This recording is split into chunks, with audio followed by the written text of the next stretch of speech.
ઈશ્વરચરણ સ્વામી ગુણનિધિ, ગુણોની ખાણ, કલાનિધિ. પૂજ્ય ઈશ્વરચરણ સ્વામીને આપણે સમજીએ તે પહેલા એ કેવા કુટુંબમાંથી આવે છે. ગુણાતીતાનંદ સ્વામીએ વાતોમાં કહ્યું, જેવી ગાય હોય એવું વાછરું આવે, જેવો સાંઢ હોય એવું વાછરું આવે. ભગવાન સ્વામિનારાયણ માટે લખ્યું છે, પણ ખાલી હું તો સ્મૃતિ કરું. જે પિતા માતા થકી તમે પ્રગટ્યા હે, ધન્ય ધન્ય તે જગમાં જયકારી. સ્વામિનારાયણ ભગવાન માટે લખ્યું કે તમારો જ્યાં જન્મ થયો છે ને એ માતા પિતાને પણ ધન્યવાદ છે. ઈશ્વરચરણ સ્વામીએ વર્ણાનામ બ્રાહ્મણો ગુરુ, બ્રહ્મકુળ બ્રાહ્મણ કુળમાં તો જન્મ લીધો, એની સાથે થોડાક એક એક લીટીમાં મોટા સંતો સદગુરુઓના, બ્રહ્મ સ્વરૂપ ગુરુઓ વર્યોના અભિપ્રાય આપણે જોઈએ. પરમ પૂજ્ય ઈશ્વરચરણ સ્વામીના પિતાશ્રી એટલે કે સંસ્થાના વ્યાસ સમા પરમ ભગવદીય શ્રી હર્ષદભાઈ દવે. શાસ્ત્રીજી મહારાજને પ્રથમ દર્શન કર્યા ત્યારે શાસ્ત્રી મહારાજ બોલ્યા, આ તો અમારા છે, એની સાથે પૂર્વની ઓળખાણ છે. પહેલા દર્શને યોગીજી મહારાજ હર્ષદભાઈ માટે એવું બોલ્યા છે કે હર્ષદભાઈને તો પગ ધોઈને પાણી પીએ તો પણ ઓછું છે. કેવા ગુણિયલ હશે.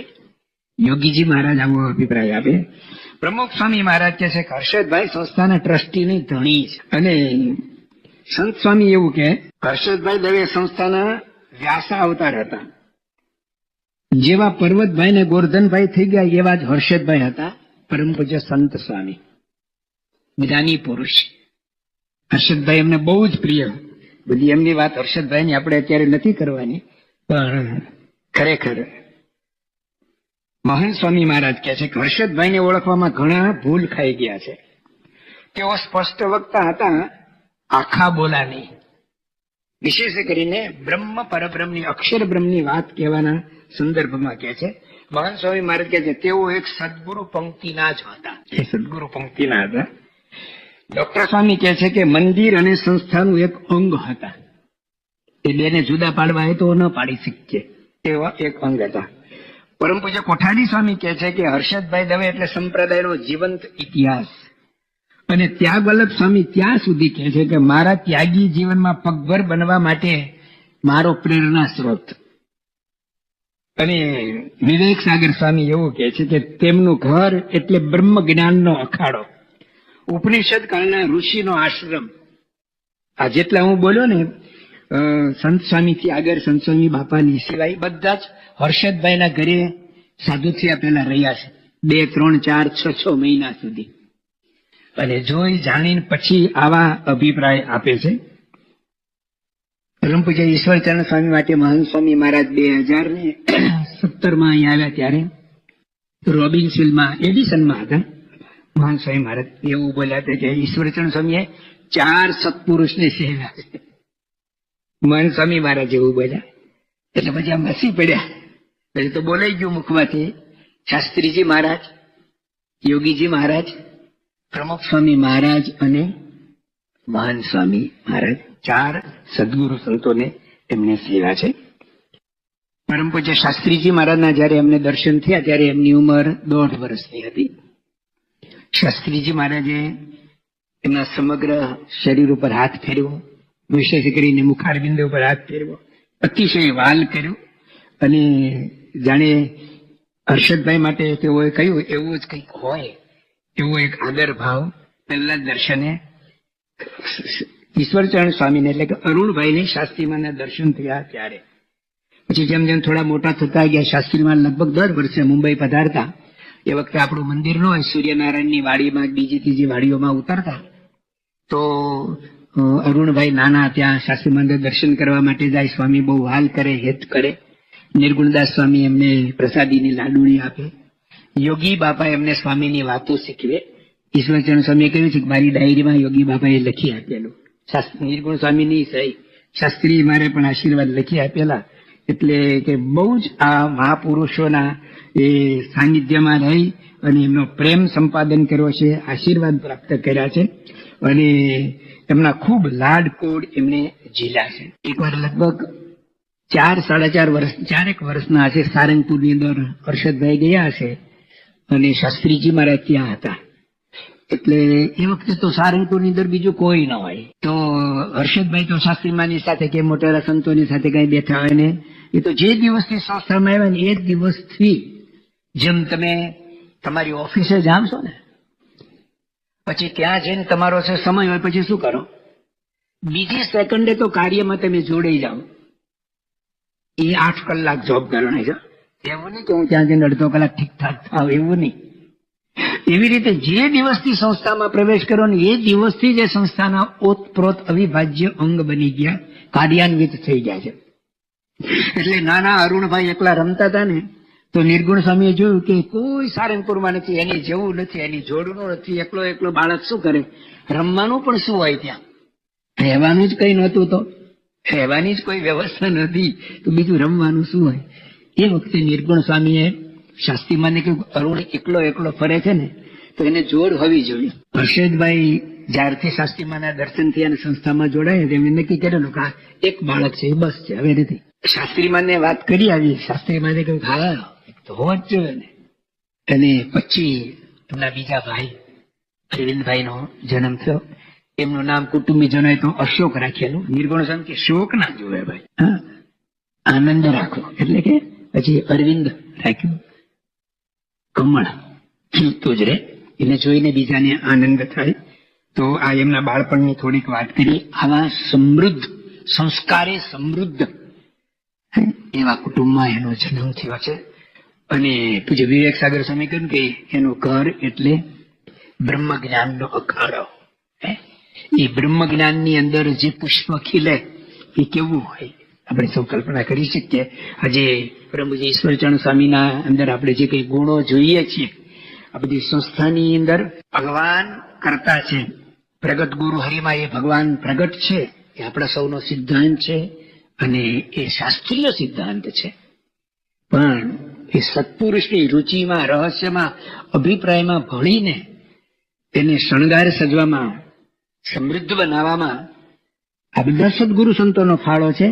એમાં બધા સદગુરુ સંતોનો એક વિચાર છે કે ઈશ્વરચરણ સ્વામી એમાં કલા લીધી છે. જેમ જેમ મોટા થતા ગયા શાસ્ત્રીમાના સ્વધામ ગમન પછી, જેમ જેમ મોટા થતા ગયા એમ યોગીજી મહારાજની સાથે વધારે ને વધારે આત્મીયતા થતી ગઈ.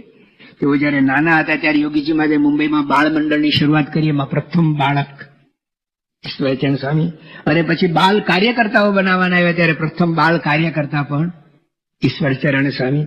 યોગી બાપાના તો મુખનું પાન, અને યોગી બાપાની સાથે ગામડે વિચરણ કરવાનું, ફરવાનું.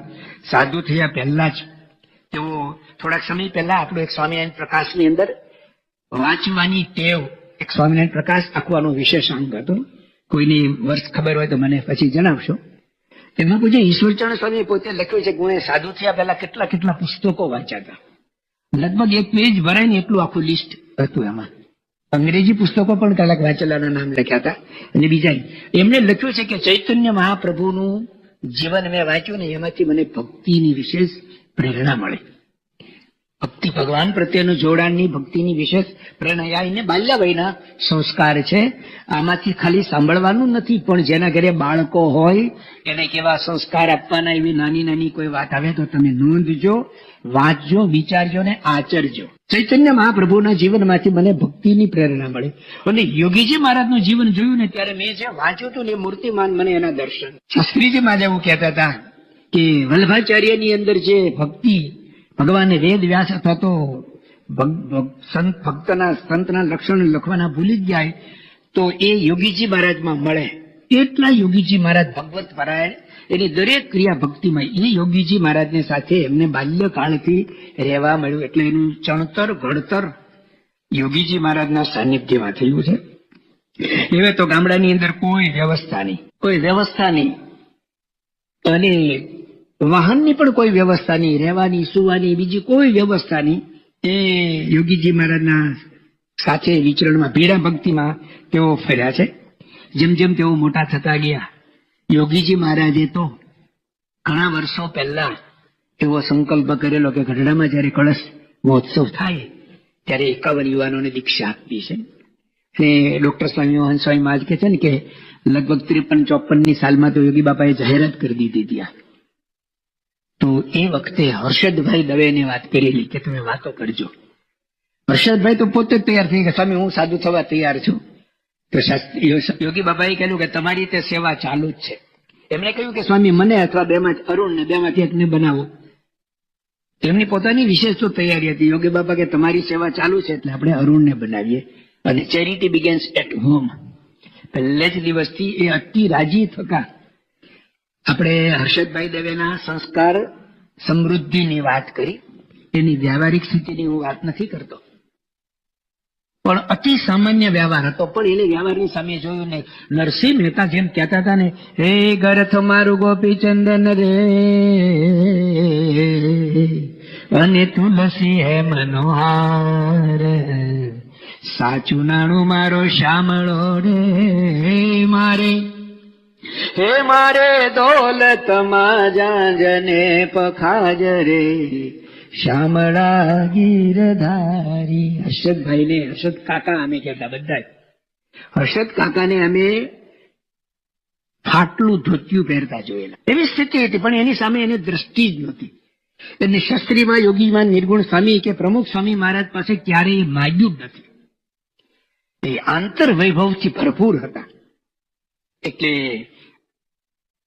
અરુણભાઈ એટલે કે ઈશ્વરચરણ સ્વામી જયારે ભણી ગણીને તૈયાર થયા, ગ્રેજ્યુએટ થયા ને, ત્યારે જો ધાર્યું હોત ને તો એ કમાઈને આપી શકે, અથવા કે બીજા દીકરાને બનાવજો, એને જ બનાવ્યા. એ જ એવા ગુણિયા હતા. એના મનમાં હતું કે સાધુ થવા માટે આપવાનું હોય તો આવો જ અપાય. વાલી વસ્તુ એને આપે, અનંત ગણી થઈ આવે. તો ઈશ્વરચરણ સ્વામીને જ એમણે આ રીતે એ સાધુ થવા માટેની પરમિશન આપી દીધી. અને પછી તો જેવું વેકેશન પડે ને યોગી મહારાજની સાથે ગામડે ફરવાનું હોય, અને ગામડાની અંદર પણ ઈશ્વરચરણ સ્વામી જયારે યોગી બાપાની સાથે ગામડે ફરતા હતા ને, આપણને લાગે એટલા વર્ષો પહેલા ગામડે ફરેલા હોય. આજે તમે જયારે ઈશ્વર સ્વામી નામે કેટલાક ગુણો આમાં મારી દ્રષ્ટિએ મને જે જોયા છે મેં એમને, અને એમની સાથે આટલા વર્ષો રહેવાનો લાભ મળ્યો, તો એમાં જોયું ને કે સ્મૃતિનો ઇતિહાસનો ભંડાર છે. પછી વિવેક સાગર સ્વામીની વાત કરશું ત્યારે આપણને એવું લાગે કે ઇન્સાઇક્લોપીડિયા છે. પણ ઈશ્વરચરણ સ્વામી પણ યોગી બાપાની સાથે એ વખતે આજથી 60 વર્ષ પહેલા જે ગામડામાં ફર્યા ને, એ દેવચડીની અંદર ગયા ને તો નાનજી આતાનું આબેહૂબ વર્ણન કરે. દેવચડી ગામ કેવું, ત્યાં મંદિર કેવું, એનો ઉતારો કેવો. એટલે યોગી બાપા ગાડામાં બેસીને જતા ને ક્યાં કોનું ગાડું સામે આવતું. અને પછી તમારે ઘોઘાવદરની વાત કરે તો મોહન બાપાની વાત કરે તો એવું લાગે કે આપણને ઘોઘાવદરની દેરીએ ગુણાતીતાનંદ સ્વામી 5 વચનામૃતની વાત કરીને ત્યાં લઈ જઈને બેહારી દે. એટલું અદભુત. નિષ્કુળાનંદ સ્વામી જેમ લખે ને, નાની નાની બાબત મહારાજને એમણે જોયા ને, લખ્યું લાલ મરચું ને રોટલો જમતા જોયા છે, મગ ચણાના પૂડલા જમતા જોયા. મગ ને ચણાના પૂડલા ખાતા મેં જોયા, લાલ મરચું ને રોટલો ખાતા મેં જોયા છે ને.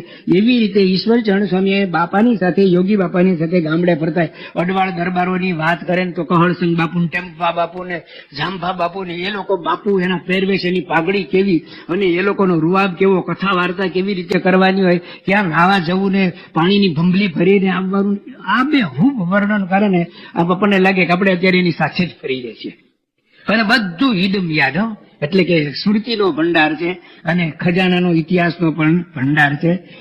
જે પ્રાંતની અંદર જયારે પણ એ વખતના ફર્યા ને, એ બધું હજી એની સ્મૃતિ પટમાં છે. એટલે કેટલું મનન કર્યું હશે, કેટલું વિચાર્યું હશે, અથવા તો પ્રગટના ચરિત્રમાં કેટલું માલ માન્યો હશે. કે એક નાની પણ ક્રિયા હોય ને, તમે આપણે એવું બોલીએ કે મુક્તાનંદ સ્વામીએ દાદાના દરબારમાં લીમડા નીચેથી એક સળી પડી ને, તો મહારાજને પૂછ્યું, મહારાજ આ શું કર્યું? હવે પાનખર ઋતુમાં લીમડા ઉપરથી પાન ને સળીઓ ન ખરે તો બીજું ખરે હું? પણ મુક્તાનંદ સ્વામી જેવા મુમુક્ષુ, એવી રીતે ઈશ્વરચરણ સ્વામી પણ યોગી બાપાની નાનામાં નાની એવી ક્રિયા એને નોંધી છે. અને પછી 60ના પ્રવાસમાં યોગી બાપા સાથે યુવકમાં ગયા. એમને રસોયા તરીકે પસંદ કર્યા. આમ તો યોગી બાપાનું એમના પ્રત્યે અસાધારણ હેત, હેતને કારણે જ એમને લીધા. એટલે કહ્યું કે તમે આફ્રિકા સાથે આવો ને, ત્યાં તમારે રસોઈ કરવાની. એવી રસોઈ નહોતી આવડતી, સામાન્ય થોડી આવડતી, યોગી બાપાની સાથે ફરવાને કારણે જ. અને યોગી બાપા પણ બહુ જ પ્રેમથી આમ કોઈ કુંભકાર સારું કંઈક એને આઈટમ બનાવવા દે ને, અને કેમ એમાં વિશેષ ઊટ આપે, એની કળા એમાં ઠાલવે ને, એમ યોગી બાપાએ પણ પોતાની બધી કળા જાણે એમાં ઠાલવી હોય ને એવી રીતે સાથે રાખીને પ્રવાસમાં બીજે ત્રીજે સાથે રાખીને બધું એમાં આપ્યું હોય. એટલે રસોઈ પણ યોગી બાપાએ એમને શીખવાડેલી. પણ યોગી બાપાની જયારે વાત કરે ને તો યોગી બાપા ઉભડક કેવી રીતે બેસે, સાણસી કેવી રીતે પકડે, તપેલી કેવી રીતે મૂકે, અને દાંતણ કરતા ચપ ચપ અવાજ આવે ને આપણને એવું લાગે કે આપણે ફિલ્મ જોઈએ. ફિલ્મની અંદર તમે મૂવી જોતા અને વર્ણન કરે તો તમને બે એક દેખાય. એટલું બધું સત્પુરુષને સેવી અને તદ્વત ભાવને પામી ગયા. ખરેખર મહંત સ્વામી મહારાજ કહે છે ને કે આ સદગુરુ સંતો છે ને એ બ્રહ્મરૂપ થઈ ગયા બધા. એ કહેતા નથી, બોલતા નથી, વાત સાચી છે. એટલા વર્ષથી એ અનુભવે છે ને એટલે કે છે. તો જે કઈ વાત કરે 60 વર્ષ પહેલા ગામડામાં ગયા હોય, એ પછી ગટ્ટુમાં ગયા કે ટરોરો ગયો, ટબોરો ગયા હોય ને, સિંગિયાંગા ગયા ને ગમે તે આફ્રિકાના ગામડાની વાત કરે ને તો આખો નકશો બોલી જાય કે અહીંયા ગયા, પછી અહીંયા ગયા, પછી અહીંયા ગયા, પછી અમે અહીંયા ગયા, ભૈયા યોગી બાપાએ આવું થયું, અહીંયા થૂલું જમ્યા હતા, અહીંયા ઠંડા પાણીએ નાવાનું આવ્યું હતું ને અહીંયા યોગી બાપાએ અમારા કપડા બાથરૂમમાં ધોઈ નાખ્યા હતા. અને વિનુ ભગત ને હું અહીંયા દારેસ્લામ ની અંદર ખૂણામાં બેસીને અખંડાનંદ વાંચતા હતા. યોગી બાપા હવે આ શું વાંચો છો? કે બધું ફીકા કહેવાય, આ વાંચો. જે કઈ વાત એના એક પ્રસંગ એને આબેહૂબ એ ખોળીને પી ગયા છે. આવી એમની સ્મૃતિ પણ છે અને પ્રગટ સત્પુરુષની અંદર આવું એમનું જોડાણ છે. તો યોગી બાપાની સાથે એ રીતે ગામડાઓની અંદર ફર્યા અને ગામડાની અંદર ફર્યા પછી યોગી બાપા વિદેશ યાત્રાથી પાછા આવ્યા. વિદેશ યાત્રાની અંદર જયારે હતા ને ત્યારે એકવાર મહંત સ્વામી, એટલે એ પણ હજી વિનુ ભગત કાચી દીક્ષા જ હતી. યોગી બાપાએ કહ્યું તમારી બેની જોડ. મહંત સ્વામી મહારાજ ગુરુ ગાદી ઉપર આવ્યા પછી એકવાર બોલ્યા હતા કે યોગી બાપાએ અમારી બેની જોડ બાંધી આપેલી છે. એટલે કે ઈશ્વર સ્વામી જે કે ને મારે માન્ય કહેવાય. ઈશ્વર સ્વામી જે કરે ને એમાં મને પૂછવાનું હોય જ નહીં. ત્યાં સુધી મહંત સ્વામી મહારાજે ઈશ્વર સ્વામી માટે આવું કહેલું છે. તો આફ્રિકાથી આવ્યા પછી મુંબઈમાં કપોળવાડીમાં બધાને જુલાઈ મહિનામાં દીક્ષા આપવાની હતી. પહેલા તો 9 યોગેશ્વરો એટલે 9 જણાને દીક્ષા આપી. એમાં ડોક્ટર સ્વામી ના આવે 9માં. તો એ 9 ને દીક્ષા આપી. એમાં અરુણભાઈ પોતે એમાં દીક્ષિત થયા. અને ત્યાર પછી યોગી બાપાએ બધાને ત્યાં મુંબઈની અંદર થોડાક સમય સુધી રાખ્યા અને પછી ગઢડાની અંદર કળશ મહોત્સવની અંદર આ બધાને ભાગવતી દીક્ષા મળી અને પછી બધાને મુંબઈ મોકલ્યા. મુંબઈ અક્ષર ભવન તો હતું નહીં. કાંદીવલીની અંદર માણેકલાલ નાણાવટીના બંગલાની અંદર બધાને રહેવાનું હતું. યોગી બાપાની તાલીમ છે, સંત તાલીમ કેન્દ્ર કાંદીવલીમાં નાણાવટીના બંગલે યોગી બાપાએ શરૂ કર્યું. અમારા જુનાગઢની રીત, અમારા જુનાગઢની અંદર અમે આવી રીતે રહેતા. યોગી બાપા જુનાગઢની અંદર બહુ ઓછો સમય રહેલા છે. 8-9 મહિના પાર્ષદ અવસ્થા અને 1.5 વર્ષ સાધુ અવસ્થામાં. એ કઈ બહુ રહ્યા નથી. પણ તે છતાં યોગી બાપા એ તો અનાદિના પુરુષ, ગુણાતીત, અનાદિ ગુણાતીત પુરુષ છે. એટલે એ વાતો બધી કે પણ અમારી જુનાગઢની રીત, એ બધી રીત અહીંયા એમને શરૂ કરી. તો સંતોએ આપણે જાતે રસોઈ બનાવવાની. સંતોને વર્ણ આશ્રમના વિલા પ્રમાણે બ્રાહ્મણ હોય એને રસોઈ બનાવે. તો બ્રાહ્મણમાં તો 2 જ જણા હતા, 2 ભાઈઓ.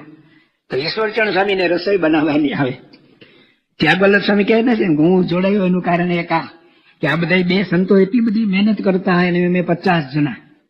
અને બપોરે અમે જમવા બેસીએ ને યુવાન અવસ્થા ને 6 રોટલી મોટી ઓલી તાવડી ઓલા અમારી પાટલી જેવડી રોટલી 2 પડની 6 રોટલી ટમકારી દઈએ.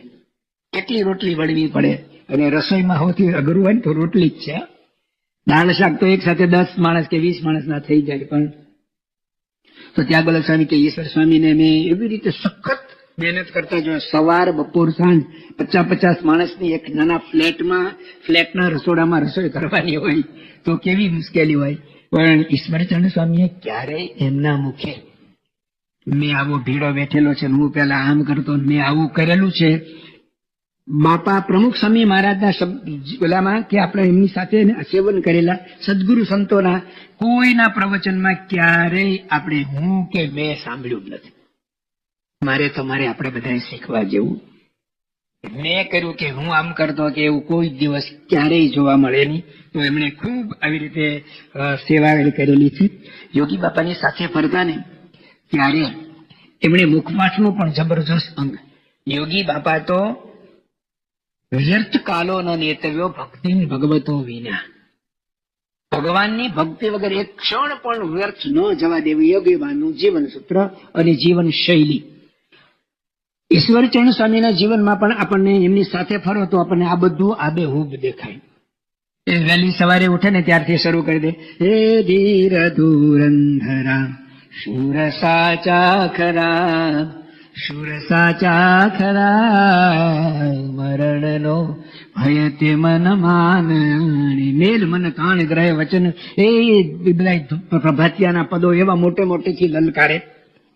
અને યોગી બાપાની સાથે રહીને યોગી બાપા જે દરરોજ સૂર્યનારાયણની વાડીમાં ગાતા ને મને લાગે ત્યાંથી જ એના મનમાં આબેહૂબ ઉતરી ગયું હશે. શેષાનંદ મહારાજ હરી જાશોમાં પડાય કવિ સરી, વર્ણું ચરિત્ર ચરણે નમી, બુદ્ધિ આપજો તે અનુપમી, ગામ ગાઢાડું શોભાનું ધામ, રાજા ઉત્તમ તે અનાશામ, સર્વ પ્રકારે ભગત. યોગી બાપાની બધી આખી હલક એમના દેખાય. ફરતા ફરતા નાતા ધોતા ધોતિયું પહેરતા હોય ને ત્યારે પણ કીર્તન મુખપાઠ એનો ચાલુ જ હોય. એમની સાથેના સેવકો કહે છે કે આજની હાજરી તારીખે પણ ઈશ્વર સ્વામી અત્યારે તો સંસ્થાની બધી પ્રવૃત્તિ સંભાળે. પ્રવૃત્તિની વાત આવે ત્યારે હું ફરી કહીશ, પણ અત્યારે એ સંસ્થાની બધી પ્રવૃત્તિના પ્રણેતા અથવા જવાબદારી એની જ છે. પછી એ પોતે એવા સંત છે જેમ લોડ બેરિંગ ઉપર આખું મકાન બને ને એમ બધાને જેની જેટલી તાકાત ને લે ને એટલું આપી દે અને કરવા જ દે. એની સાથે કામ કરવી, સેવા કરવી બધાને ગમે, કારણ કે એમાં કોઈ રોકટોક કે કઈ સમયનું કરવાનું આવે તો એવી રીતે મુખપાઠનું પણ જબરજસ્ત અંગ અને સમયનો પૂરેપૂરો ઉપયોગ કરે. યોગી બાપાને ગામડે ફરીને બહુ જ રાજી કર્યા, અતિશય રાજી કર્યા. યોગી બાપાને મુખનો પાન થઈ ગયા. આ બધાને સાધુ બનાવ્યા પછી યોગી બાપાની ટ્રેનિંગ કે બધાને કોઈને વાસણ ઉટકવા, કોઈની બીજી ત્રીજી બધી સેવામાં બાપા પોતે જ પહેલા તો લખીને મોકલે, તમારે આ સેવા કરવાની, તમારે આ સેવા કરવાની, બધાને નામ કરે. વાસણ ઉટકવા તો યોગી બાપાનો પ્રિય પેલું વિભાગ, સૌથી વધારે એને વાસણ ઉટકવાના ગમે, તો વાસણ ઉટકવાની બધાની સેવા કરે. આવા બધા એની સાથે સમાન દીક્ષાર્થીઓ સેવામાં જતા ને તો ઈશ્વર સ્વામી પણ જતા રહે. યોગી બાપા ઈશ્વર સ્વામી ક્યાં ગયા? ઈશ્વર સ્વામી ક્યાં ગયા? યોગી બાપાથી એક મિનિટ છૂટા પડે તો એવું લાગે કે જાણે એક વર્ષથી છૂટા હોય ને એટલું એમને લાગે. ઈશ્વર સ્વામી કે સ્વામી હું તો સેવામાં ગયો હતો. તો યોગી બાપા કે તમારે સેવામાં નહીં જવાનું, તમે મારી જોડ કહેવાનું, તમે તો મારી જોડ છો એટલે તમારે મારી પાસે જ રહેવાનું. હવે બધા એની સાથેના દીક્ષાર્થીઓ સેવા કરતા એના કઈ ઝાલા રે એ ટ્રેનિંગમાંથી પાસ થયેલા છે. પણ યોગી બાપા એમને આટલો એમની પાસે રાખવાનો એમને પણ એલો રહેતો. દવા લેવાની હોય તો ઈશ્વર સ્વામી આપે તો લેવાની, વ્હીલચેર ચલાવવાની હોય તો ઈશ્વર સ્વામી ચલાવે. ઈશ્વર સ્વામીએ તો બહુ સંકોચ ભાવે યોગીજી મનના જીવન ચરિત્રોની અંદર લખ્યું છે. એમનું પોતાનો કઈ પ્રસંગ આવે ને ત્યારે એ લખે ને તો જ એ પ્રસંગની ચામ એનું જેમ પેલું મજકૂર આવે એટલે એને લખવું પડ્યું. પણ યોગી બાપા રૂમમાં ને ઈશ્વર સ્વામી આવે કે ઈશ્વર સ્વામી આવી ગયા, હા આવ્યા ને, હા હવે મને ઊંઘ આવશે. ઈશ્વર સ્વામી માથે જરા હાથ ફેરવો, ઈશ્વર સ્વામી માથે હાથ ફેરવે, ઈશ્વર સ્વામી પગના તળિયા ઘસે. ઈશ્વર સ્વામી ખાલી રૂમમાં બેઠા હોય ને તો યોગી બાપાને આમ સંતોષ થાય, વાહ ઈશ્વર સ્વામી બેઠા છે. એટલે ઈશ્વર સ્વામીએ યોગી બાપાને અત્યંત આવી રીતે રાજી કરેલા. અને યોગીજી મહારાજનું જે કઈ નાનામાં નાની ક્રિયા પ્રસંગો એ પણ બધા એમણે નોંધ્યા. યોગી ચરિતમ નામનું પુસ્તક એમણે લખ્યું, બાળકોના યોગી રાજ. પછી ગુણવંતભાઈ દાણી એમની સાથે બીજા હતા એ લખા ને તો એ લખ્યું, એના નામ લખાતા હતા ભલે, પણ ઈશ્વર સ્વામીએ યોગી બાપાનું ખૂબ આપણને બધાને પણ દ્રષ્ટિ કરાવી કે ગુરુના સેવન કેવી રીતે કરવું જોઈએ, એના દર્શન કેવી રીતે કરવા જોઈએ, એમનો સમાગમ કેવી રીતે કરવો જોઈએ, એ બધું આપણને એમના જીવનમાંથી આપણને જાણવા સમજવા મળે એવું એમણે કર્યું. સાધુ થયા પછી તો સંસ્થામાં સાયકલ પણ નથી, સાધન ક્યાંથી હોય, સમૃદ્ધિ પણ નથી. સમૃદ્ધિ અષ્ટસિદ્ધિ નવનિધિ મહારાજ ના વન વિચરણ દરમિયાનમાં બહુ વાર આવીને, પણ એક વાર તો મહારાજ આમ ખીચાઈને આમ બહુ હેરાન કરતો કરે ને એવી રીતે કરે ને તો મને લાગે સિદ્ધિઓ થોડીક આમ પાછી પડી ગઈ હશે, એટલે એને આવતા વાર લાગી. આપણે એટલી વાર લાગી ને એનું કારણ એકવાર બહુ જોરથી મહારાજે ધક્કો મારી દીધો હશે. એટલે સંસ્થામાં કોઈ રિદ્ધિ સિદ્ધિ સમૃદ્ધિ સાધન સામગ્રી કશું નથી, કરવું હોય તો શું થાય. પણ સાધુ થયા પછી યોગી બાપાનો જન્મ જયંતિ ઉત્સવ સારંગપુરમાં ઉજવવાનો હતો ને ત્યારે પહેલી વાર એ લોકોએ જોયું કે સારંગપુર મંદિરની અંદર એક ગામડાની બનાવેલા ધજા પતાકાથી આખું મંદિર શણગારેલું અને પહેલો ઉત્સવ સંસ્થામાં એ થયો. અને પછી ગુરુ શાસ્ત્રીજીમાંનો શતાબ્દી ઉત્સવ અટલાદરાની અંદર આવ્યો ને, તમે જોજો એ જૂની ફિલ્મ. અને એ યજ્ઞ પુરુષ સ્મૃતિ પુસ્તક લખ્યું છે, એક તો આખું દળદાર પુસ્તક બારે પાડ્યું એ વખતે. બીજું કે એ વખતે ઈશ્વરચરણ સ્વામીએ એક પ્રદર્શન બનાવ્યું છે શાસ્ત્રીમાના જીવન ઉપર, કલા કારીગરોને હોધીને એની પોતાની પણ સૂઝ, કારણ કે એ તો 7 સામેલિયા છે. તમે એના અક્ષર જોવો ને તો આમ જોતા જ રહી જાવ, શું આર્ટિસ્ટ અક્ષર છે. ચિત્રકામ બનાવે તો એવું બનાવે, રસોઈ બનાવે તો એવી બનાવે, હિંડોળા મહાન સ્વામી મહારાજની સાથે બનાવે તો એવા ચંદનના વાઘા કરે ને ઠાકોરજીના તો આમ ભૂલી જાવ. બધી જ ક્રિયાની અંદર 7 સામેલિયા. કીર્તન ગાય તો એવા, કંઠ પણ એવો, બધો જ ટૂંકમાં એવું જ. એટલે એમને પોતાને પણ આ બધી સૂઝ, એટલે એને પહેલું એ શાસ્ત્રીમાની શતાબ્દી વખતે આખું આવું શું કહેવાય પ્રદર્શન બનાવ્યું. અને મહાન સ્વામી મહારાજના બીજા બધા આ સદગુરુ સંતો છે ને એ બધા એકબીજાના પૂરક છે. કોઈ એક સારી પ્રવૃત્તિ થતી તો બધા જ એમાં છે ને, અત્યારે જો આપણે એવું કેવું હોય તો અતિશયોક્તિ ન કહેવાય. 1 soul 7 bodies, એક જ આત્મા, સાતે સાતમાં હોય ને, એક રુચિ, એક વિચાર, એક અભિપ્રાય, એક આચાર, બધાનું એક સરખું આચરણ, એક વિચાર, ઉચ્ચાર, બધો એક જ, એમાં કોઈ ભેદભાવ જ નહીં. 60 વર્ષથી સાથે રહે છે ને, કોઈ ઓળખી ન શકે, કોઈનામાં કોઈ પ્રકારનું કઈ જ બોલું ન મળે. તો એવા એટલે ઈશ્વર સ્વામી આવું જયારે કઈક વિચાર લાવે ને તો બધાનું હા જ હોય તરત, નાકા તો બહુ સરસ કરો. અને એમાંથી જેને જેટલી સૂઝ આવડત હોય એટલી બધાને મદદ કરે. પણ પહેલો એ શાસ્ત્રીમાનો શતાબ્દી ઉત્સવ ઉજવાયો ત્યારે એમણે એવી રીતે એ કરેલું. એક બહુ સરસ વાત આપણને ગમે એવી, અત્યારે આપણી સંસ્થાનો સિમ્બોલ છે. આપણે કોઈ પણ પ્રકાશન બારે પાડીએ, નાની એવી પણ BAPS સંસ્થાની કોઈ પ્રોડક્ટ હોય ને તો આપણને કેવી રીતે ખબર પડે કે આ BAPS નું છે? એ અક્ષર દેરીનો સિમ્બોલ કરનાર ઈશ્વરચરણ યોગી બાપાને નાનો એ સિમ્બોલ શાસ્ત્રીમાની શતાબ્દી પ્રસંગે આવું બતાવીને કહ્યું કે આ શું છે? યોગી બાપા તો અક્ષર દેરી આવે ને એટલે તો આમ એને તો હૈયાનો હાર કહેવાય, ખુશ થઈ જાય. પછી ઈશ્વર સ્વામી કહ્યું બાપા આ છે ને, આ અક્ષર દેરી આપણી સંસ્થાનો આપણે સિમ્બોલ આપણે કરવો છે. પછી એમણે સમજાવ્યું કે મોટી મોટી કોઈ કંપનીઓ હોય ને તો એ લોકોનું કઈ આ સિમ્બોલ એના આધારે કંપની ઓળખાય. અરે જૂના સંપ્રદાયની અંદર ક્યાંય હજી આવી કોઈ વાત, વિચાર, આચાર કશું જ નથી. કોઈનામાંથી પ્રેરણા લીધી હોય, કોઈનાથી જોયું છે. હા, બહારના સમાજમાં મોટી મોટી મલ્ટીનેશનલ કંપનીઓમાં પોતાના આવા સિમ્બોલ, ધાર્મિક કોઈ સંસ્થાની અંદર ક્યાંય આવું જોવા નથી મળ્યું. એ વખતે આ અક્ષર દેરીનો સિમ્બોલ એમણે આપેલો. અને પછી તો યોગી બાપાનો અમૃત મહોત્સવ આવ્યો.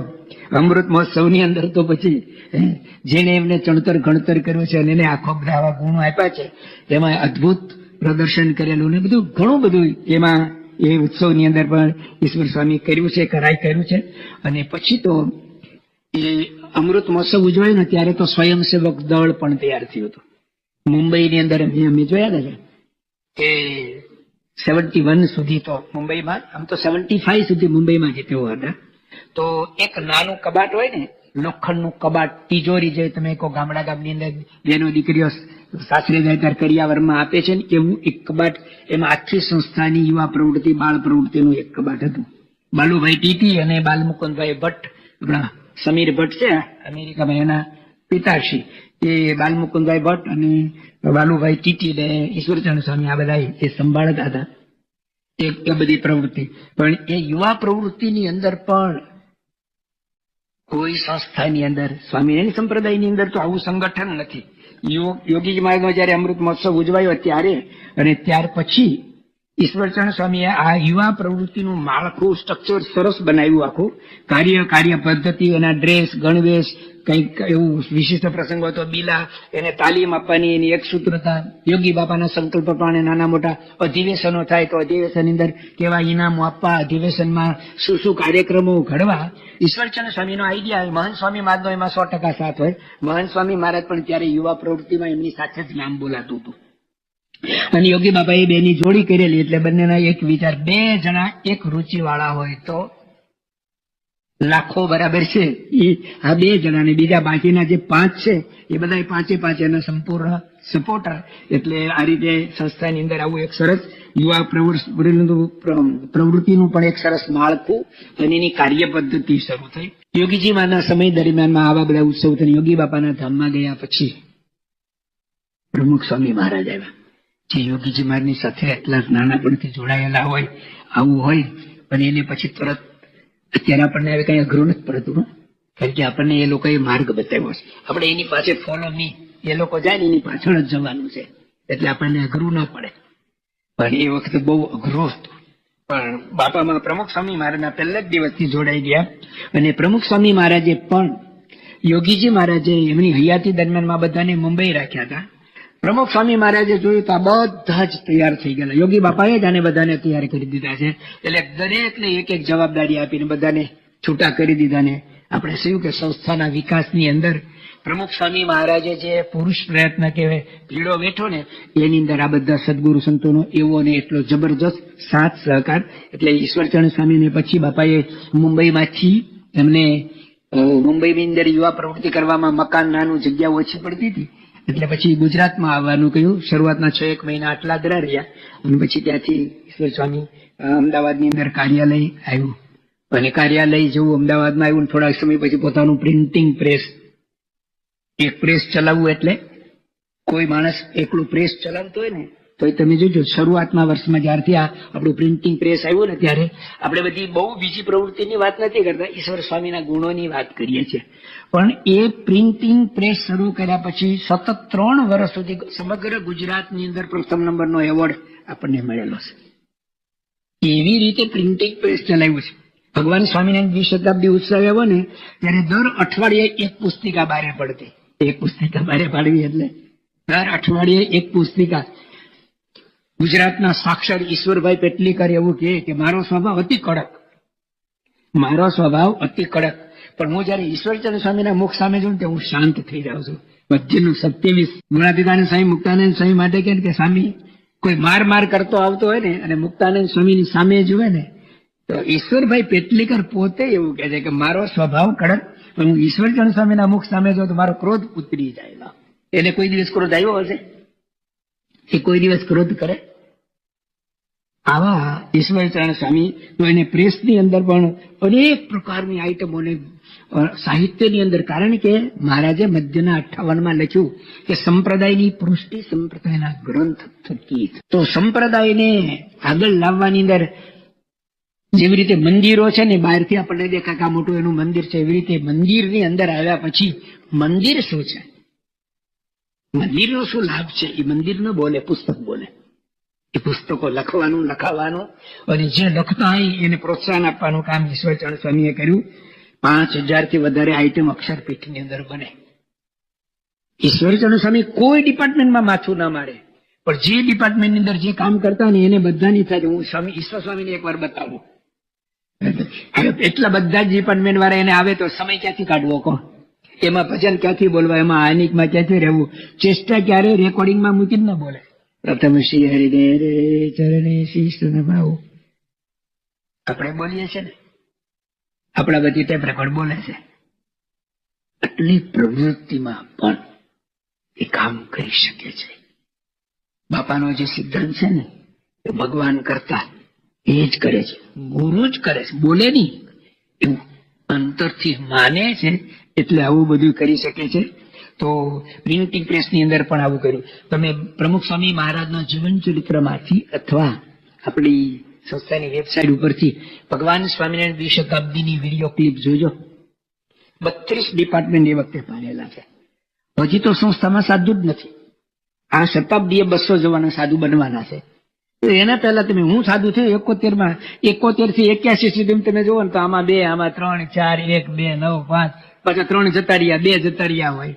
ટ્રેનિંગ સેન્ટર તો હતું નહીં.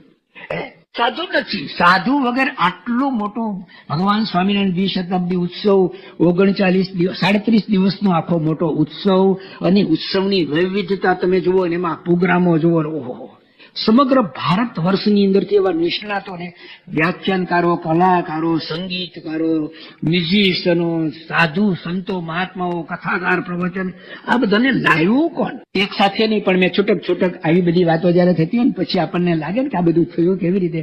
ડોક્ટર સાહેબ પૂછ્યું, મેં ડોક્ટર સાહેબ કે આવું કંઈક આવ્યું ત્યારે સૂચન કરેલું કે આવું કરો તો સારું. એ તો ઓનેસ્ટ પુરુષ ને કે આવું કઈ આવ્યું ને તો મેં કીધું કે હા કરવા જેવું છે ને, આવું હોય તો સારું.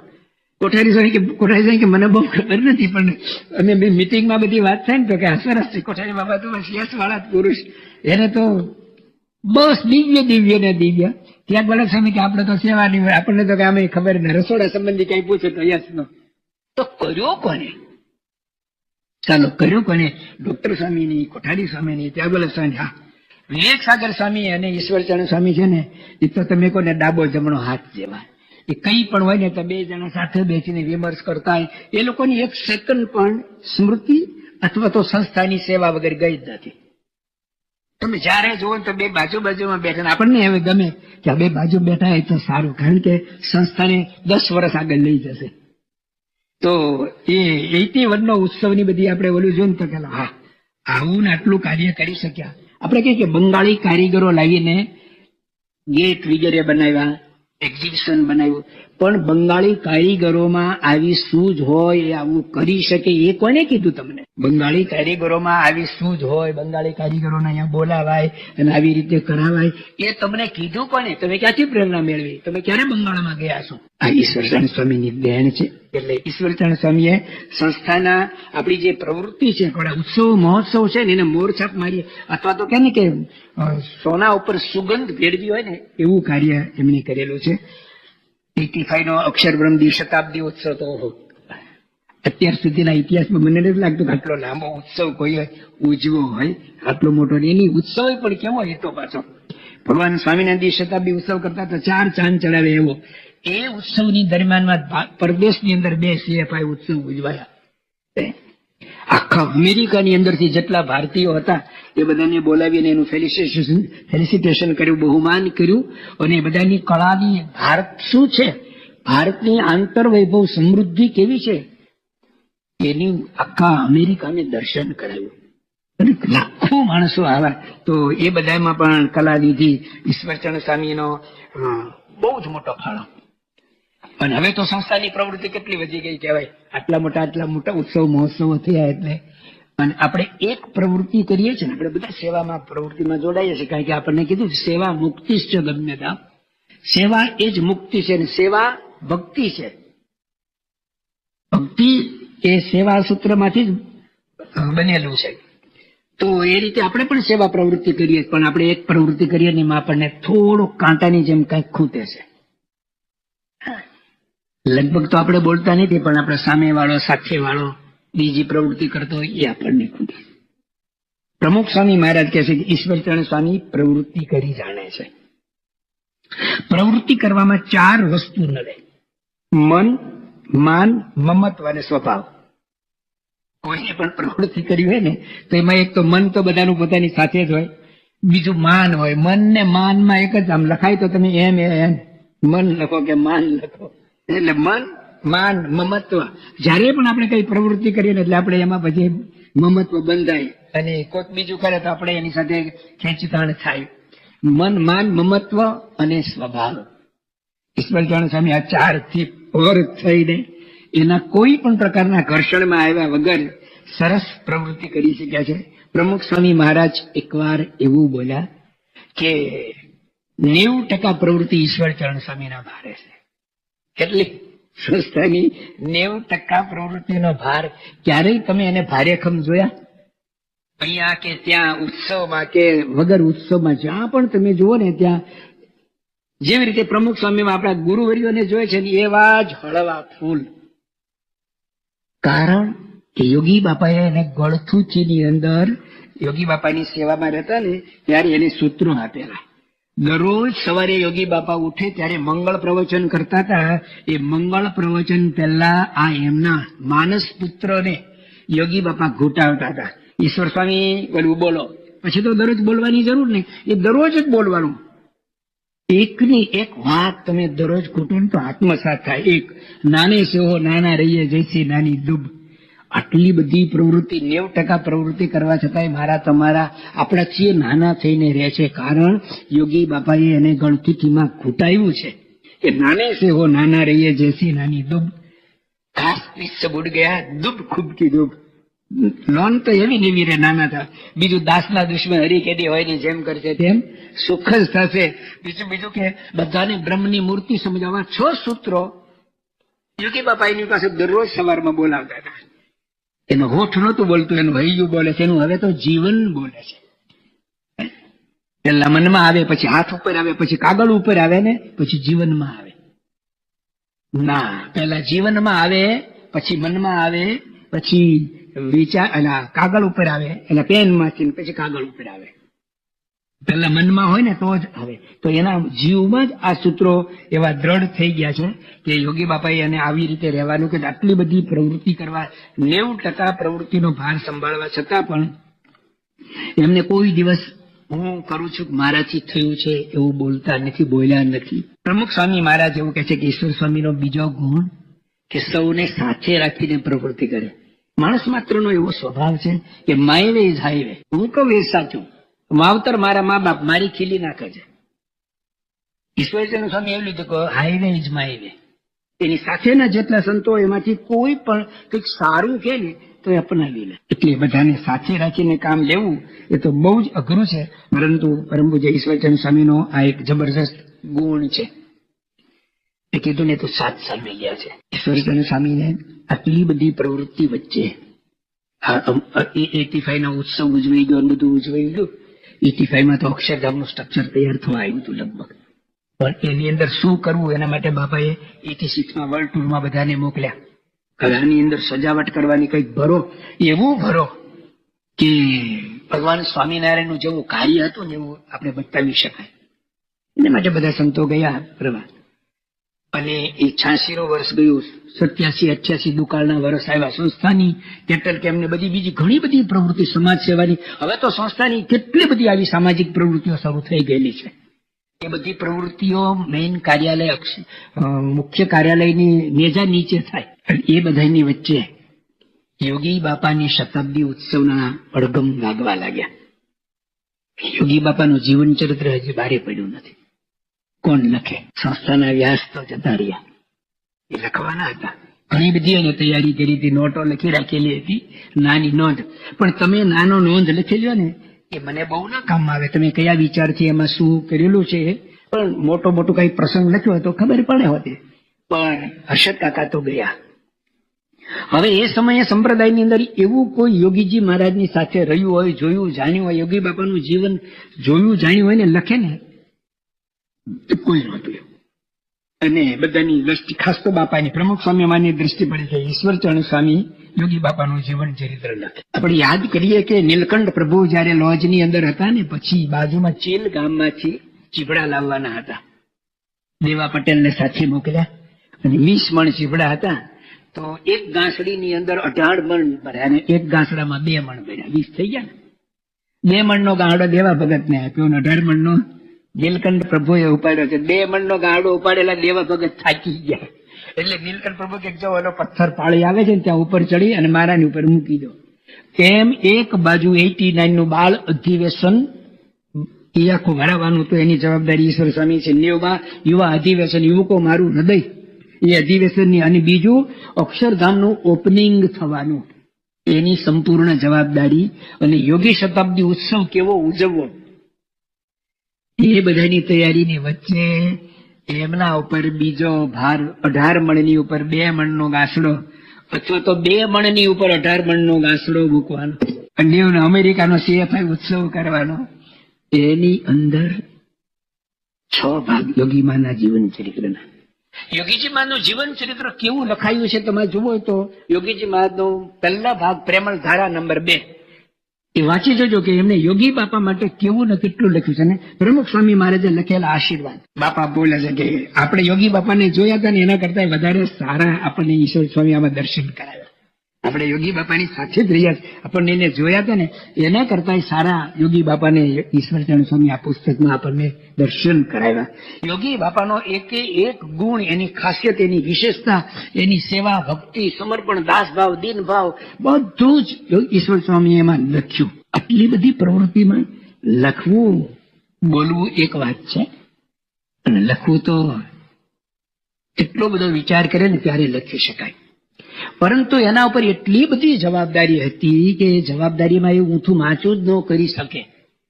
અને એમાંય અમારા સાધુઓના, જેમ કે મેં શિખરબદ્ધ મંદિરમાં રહેતો, તે આરતી ને આનિક ને થાળ માનસી ને બધાની સાથે આ બધી જે દૈનિક છે કરવાની, એ તો કરવાની જ હોય, એમાં કઈ કાપ ના મુકાય. એ બધાની વચ્ચે એમણે આ જવાબદારી પણ સંભાળી. અને એમાં એને લખ્યું છે કે મારી તો લાયકાત અથવા તો ઓલા બહારની વાત છે, યોગી બાપાને તો જીવન લખવું એ, પણ હું ગુરુ ભક્તિ માનીને પ્રમુખ સ્વામી મહારાજની મને આજ્ઞા થઈ એટલે આજ્ઞા સ્વીકારીને હું આ લખું છું અને લખ્યું. એટલે આની વચ્ચે એટલે ખરેખર. અને આની સાથે હવે આપણને આ લખાયા પછી થોડાક સમય પછી સદગુરુ નિર્ગુણદાસ સ્વામી શાસ્ત્રીના સમયથી જે બધા પત્રો પુસ્તકના કદે લખી ગળી, એ જે આફ્રિકા અંધારખંડ ઉજળો કીધો હતી, આમથી પત્રો પુસ્તકના કદે લખી 70 મણ જેટલા પત્રો લખેલા. અને બીજા કોઈ પત્રો આવો તો સંપ્રદાયની અંદર એક જ પુરુષ પાક્યો કહેવાય, નિર્ગુણદાસ સ્વામી. આપણે કોઈના પત્ર આપણી ઉપર આવે ને એ તો આપણે સાચવી રાખીએ, કોઈ નથી સાચવતું. તમારા ઘરે જૂની કેસેટ છે, સીડી મોટા ભાગે તો બધા નાખી દીધી. જૂનું ઘર થયું ને એની અંદર બધું નાખી દીધું કે આ નવા ઘરમાં કઈ જરૂર નથી. હિસ્ટ્રી કોણ સાચવે?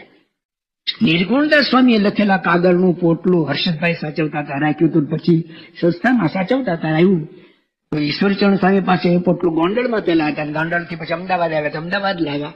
અને એ પોટલું વર્ષોથી પડ્યું હતું. કોકો પર એમને જોયેલું કે આની અંદર તો બધા આવા કાગળ છે, પણ સમય મળવો જોઈએ ને. અને એમાંથી સમય કાઢીને બીજા સાથે એવા સંતો તૈયાર થયા, એને થોડી સોંપીને જવાબદારી સોંપીને એમાંથી સંસ્થાનો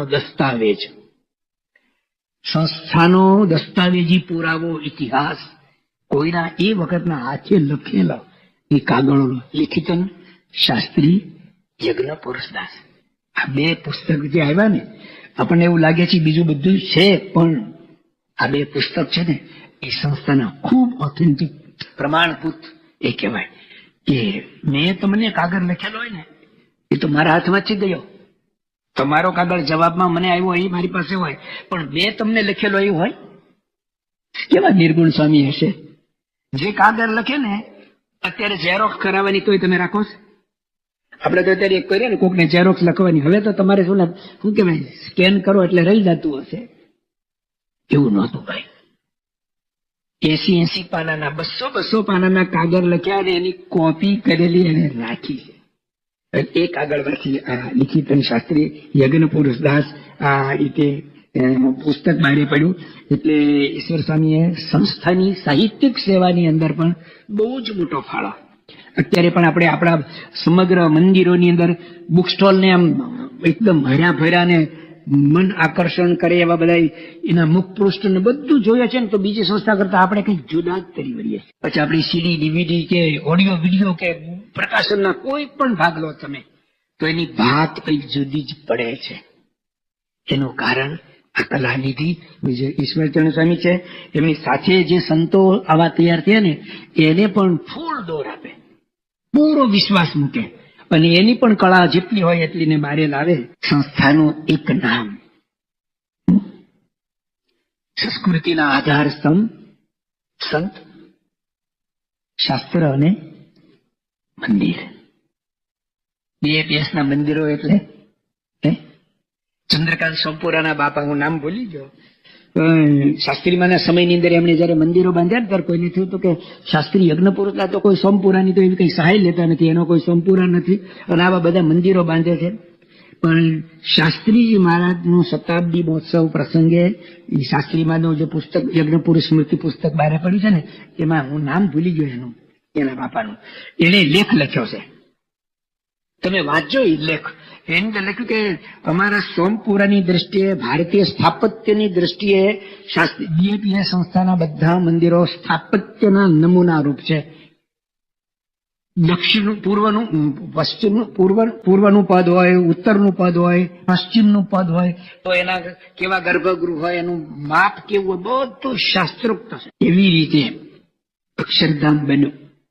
પ્રમુખ સ્વામી મહારાજની પૂર્ણ કૃપા, એમની કલા, સૂઝ, આવડત તો કરી, પણ એમણે ઈશ્વરચંદ્ર સ્વામીને પણ એટલા જ અંદરીનું બળદેવભાઈ, તો એના બીજાનું નામ છે લખેલું, સોમપુર એના કાકા હશે.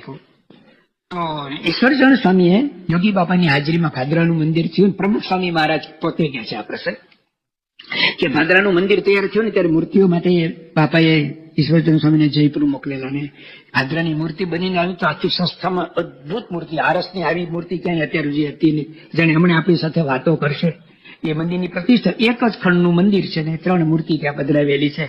યોગી બાપા પ્રતિષ્ઠા કરતા, સંત સ્વામી, પ્રમુખ સ્વામી મહારાજ, બીજા જૂના સંતો બધા બેઠા. ઈશ્વરચરણ સ્વામી ગર્ભગૃહની બહારે એક ગોખલો હતો ને ત્યાં એકદમ આમ લટકાઈને દર્શન કરતા હતા. ઈશ્વર સ્વામી કે પ્રમુખ સ્વામી મહારાજે મને આવી રીતે જોયો ને તો એ પ્રતિષ્ઠાની વિધિ હતી એમાંથી થોડોક ફ્રી થયા ને બહાર આવ્યા ને તો મને હાથ ખેંચીને છેક અંદર લઈ ગયા કે આ કરવામાં તો તમારો મોટો ફાળો છે. એટલે કે એની સ્મૃતિ પ્રસંગમાં એ ક્યાં જોયું કે બાપાએ પ્રમુખ સ્વામી મહારાજે જોયું કે આ કર્યું છે આને, તો એ તો એકદમ બારે જઈ અને સાવ ખૂણામાં જઈને બેસી ગયા છે. એટલે આપણા મંદિરો જે થયા એ મંદિરોની અંદર રોપકામ, સજાવટ, ગાર્ડન કે જે કઈ બધું એનું બાહ્ય આખું એ કરવા માટે ઈશ્વરચંદ્ર સ્વામીનો બહુ જ ફાળો. પ્રમુખ સ્વામી મહારાજની રુચિ બસ ઈશ્વર સ્વામીને પકડી લેવાની, અને પછી એમાં સારામાં સારું કેવી રીતે થાય એ કરી બતાવવાનું. અને પછી મેં કર્યું છે એવું નહીં, મારાથી થયું છે એવું પણ નહીં, એમની ઈચ્છાથી થયું છે, એમની શક્તિથી થયું છે, એમણે જ કર્યું છે, મેં કર્યું પણ નથી, હું અંદર હતો પણ નહીં, પોતાનું અસ્તિત્વ જ નહીં. અને એવી રીતે કરવું એ એમની ખરેખર અદભુત એ છે. તો આપણા મંદિરોની અંદર જે કંઈ આપણે આવું વૈવિધ્ય સભર બધું દર્શન કરી રહ્યા છે એમાં પૂજ્ય ઈશ્વરચંદ્ર સ્વામીનો બહુ મોટો ફાળો છે. થોડાક 5 મિનિટ વધારે લઈને બોલો, એના તો લગભગ બીજું બધાનું અડધે સુધી જ પહોંચાય છે. અને આપણા માટે એ જ સારું કે આપણને થોડી ભૂખડે કે શું ગુણિયલ સંતો બીએપીએ સંસ્થાના સરોવર કેવા સદગુણોથી ભરેલા છે. યોગીજી મહારાજની શતાબ્દી ચાલતી હતી ને ત્યારે પારાયણના ભાગરૂપે યોગી ચરિતમ એ પુસ્તકની પારાયણ ચાલતી હતી. યોગી ચરિતમ કોનું લખેલું છે? ઈશ્વરચંદ્ર સ્વામીનું લખેલું. પારાયણ બીજા કોઈ સંત કરતા હતા. તો ઈશ્વરચંદ્ર સ્વામી આટલી મોટી અક્ષરધામનું ઓપનિંગ છે, યોગી શતાબ્દી ઉત્સવ ચાલે છે, આખી સંસ્થાની પ્રવૃત્તિના એ કન્વીનિયર છે, અને આગળ પણ જે કઈ નાનું મોટું કરવાનું હોય એ બધાની જવાબદારી. એક ઉત્સવ ઉજવો ને તો કેટલા બધા પ્રશ્નો આવે, દરરોજ સાંજે મોટી મિટિંગ થતી હોય, પ્રશ્નોની પરંપરા ચાલતી હોય, નવું સુધારો કરવો, આમ થયું, ધાર્યા કરતા વધારે માણસો આવી ગયા, શું કરો તમે? તો વ્યવસ્થા માટે મિટિંગો કરવાની. એમાં પણ યોગી ચરિતમની પારાયણ જયારે થતી ને ત્યારે પોતે આવી જ બેસી જતા, હાથમાં માળા લઈ અને બેસી જાય. એમણે જ લખેલું છે, એમણે જ યોગી બાપાને જોયેલા છે. આ એમની મુમુક્ષુતા છે. એમની સાથેના સેવકો કે છે કે એમના 2 પ્રિય ગ્રંથો પુરુષોત્તમ બોલ્યા પ્રીતે અને યોગી વાણી, એ 2 ગ્રંથની અંદર તો સૂત્રાત્મક સારામાં સારું જ લીધું છે. આપણે સંત સ્વામીની વાત કરી ત્યારે કહ્યું હતું કે ઘઉંમાંથી કાંકરા વીણવાના, વીણી શકીએ આપણે બધા, વીણી શકીએ ને. ઘઉંમાંથી કાંકરા તો 7 વર્ષનું સમજણ બાળક હોય ને એને બતાવે જો આને કાંકરો કહેવાય, એ કાઢ નાખવાનું તો વીણે. પછી ઘઉંમાંથી ઘઉં વીણવાના કહેતો, એ બધાને ના આવડે. ઘઉંના પણ ઘણા બધા પ્રકાર છે, ટુકડા ઘઉં ને, ભાલિયા ઘઉં ને, A1 ક્વોલિટી ને, બધા ઘણા બધા ઘઉંના નામ છે. તો ઘઉંમાંથી ઘઉં વીણવા હોય તો ક્યાંથી વીણાય, કોને આવડે? એમ આ પુરુષોત્તમ બોલ્યા પ્રીતે અને યોગી વાણી તો એ ઘઉંમાંથી ઘઉં વીણેલા છે. એટલે કે આખા મોટા પુસ્તકમાં એ સાર છે, એનો આ સાર છે. એની અંદરથી ઈશ્વરચંદ્ર સ્વામીએ પોતાની એક ડાયરી બનાવી, પુરુષોત્તમ બોલ્યા પ્રીતેમાંથી અમુક અને યોગી વાણીમાંથી અમુક સૂત્રો લખીને પછી દરરોજ વાંચે. ટ્રાવેલિંગમાં જતા હોય ને તો ગમે તેવું પણ એ પુસ્તક ડાયરી તો સાથે જ રાખવાની. એ ડાયરી ખોવાઈ ગઈ. હવે આટલી પ્રવૃત્તિમાં ગળાડૂબ છે ને ત્યારે એ ડાયરી ખોવાઈ ગઈ તો હવે શું થાય? આમ જુઓ તો ભગવાનની ઈચ્છા માનીને કોઈના ઉપર, સેવકોની ઉપર નારાજગી ન બતાવી, ધ્યાન નથી રાખતા, કોઈને વઢ્યા ટોક્યા કશું જ નહીં. પણ એમને પુરુષોત્તમ બોલ્યા પ્રીતિની યોગી વાણી પુસ્તકો લઈ અને ફરીથી ડાયરીમાંથી એને પાછા લખ્યા. આ ઉંમરે એ લખ્યા અને જે એ સાથે રાખે છે. આ એમની અત્યંત મુમુક્ષુતા છે. ટૂંકમાં કહું તો તમામ સદગુરુ સંતો એકબીજા પ્રત્યેના એટલા ઓતપ્રોત છે કે આપણે આગળ બોલ્યા ને કે 1 soul 7 body, સાથે સાથની અંદર એક જ આત્મા કામ કરતો હોય, એક વિચાર, એક ઉચ્ચાર, એક આચાર. એટલે જ મહાન સ્વામી મહારાજ એડિસનમાં બોલ્યા હતા, ત્યાં રોબિન્સવિલમાં બોલ્યા હતા, અમારો સદગુરુ સંતોનો એવો સંપ છે કે દુનિયાની કોઈ તાકાત નહીં એને તોડી શકે. આ બધા સદગુરુ સંતોની અંદર પંચવર્તમાન, નિયમ, ધર્મ, આજ્ઞા, ઉપાસના અને એ બધા જે આંતરિક સાધુતાના ગુણો તો બધામાં એક સરખા છે, જેની વાત અત્યારે આપણે નથી કરતા. પણ આપણને છેલ્લે એક દિવસ સમય મળવાનો છે, ત્યારે મહાન સ્વામી મહારાજે બધા સદગુરુ માટે શું લખ્યું છે એ વાંચી અને આપણે એના પર વિચાર કરીશું. તો ખરેખર આ બધા સદગુરુ સંતો એક કરતા એક ચડિયાતા એવા ગુણિયલ છે અને એકબીજા સંતોનો એવો મહિમા પણ સમજે છે. મહાન સ્વામી મહારાજ ઈશ્વરચંદ્ર સ્વામી માટે ઘણું બધું કહે છે. મારો જીવન પ્રાણ આવી ગયો ને ઈશ્વર સ્વામીને જોઈને અત્યંત રાજી થાય, કોઠારી બાપાને જોઈને રાજી થાય, ડોક્ટર સ્વામીને જોઈને નથી રાજી થાય, ત્યાં વલ્લભ સ્વામીને જોઈને નથી રાજી, ઘનશ્યામ બાપા, વિવેક સાગર સ્વામીને જોઈને આમ ભેટી પડે. બધાને ટૂંકમાં એવું છે. એટલે એમાંથી આપણે કોઈને 18-20 કહી શકીએ એવું નથી. એક પ્રસંગ કહીને પૂરું કરું. મહિમા દ્રષ્ટિ મહાન સ્વામી મહારાજ અત્યારે ગુરુ પદે છે. 2017 દારેસલામમાં હતા, 17 કે 18 દારેસલામમાં હતા. શિબિર પછી બધાને પ્રસાદ વેચાતો હતો, તો ઈશ્વરચંદ સ્વામી બધાને પ્રસાદ આપતા હતા. મહાન સ્વામી મહારાજ આમથી નીકળ્યા તો ઉભા રહી ગયા નહીં, ઉભા રહી ગયા ત્યાં દર્શન કરતા. ઈશ્વર સ્વામી તો બધાને આપતા હતા, શિબિરાર્થીઓને, અને એમાં સંતો પણ હતા. પેલા સંતોને આપતા હતા અને પછી શિબિરાર્થીઓને આપવાનું હતું. ઈશ્વરચંદ મહાન સ્વામી મહારાજે એક સંતને કહ્યું કે જાઓ તમે પ્રસાદ લઈ આવો.